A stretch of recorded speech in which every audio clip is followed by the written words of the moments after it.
নিজেই নিজেকে রুকিয়া করবেন, তাবিজ ঝুলাবেন না। তাবিজ ঝুলাতে বিশ্বনবী নিষেধ করেছেন।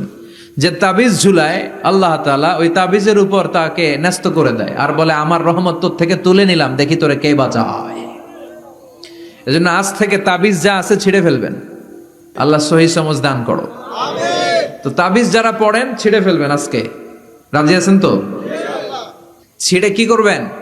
সূরা ফাতিহা পড়বেন, পড়ে ঝাড়ফুঁক চলবে আজকে থেকে। ঝাড়ফুঁক করা সুন্নাহ। আর তাবিজ দেয়া হচ্ছে বিদআহ, যেটা বিশ্বনবী শেখায় নাই, সাহাবারা শিখায় নাই, ওইটাতে আমরা যাব না। ঝাড়ফুঁক করবেন। আয়াতুল কুরসি পড়লে জিনভূত আসতে পারে? কথা বলেন। সূরা ফাতিহা পড়লে আর অসুস্থতা থাকতে পারে? বিশ্বনবীর সাহাবারা একবার সফরে বেরোলেন। সফরে বেরিয়ে হঠাৎ দেখলেন মরুভূমির মাঝখানে কিছু লোক জটলা পাকিয়ে রেখেছে, একটা লোক শুয়ে আছে। আবু সাঈদ আল খুদরি ছিলেন ওই সফরের লিডার। বললেন কি হয়েছে? তারা বলল আমাদের নেতাকে সাপে কামড় দিয়েছে, আরেক বর্ণনায় বিচ্ছু কামড় দিয়েছে, বিষের ব্যথায় আমাদের নেতা মারা যাবে। তারা নানা ধরনের বৈদ্যরাজ কবিরাজদেরকে এনে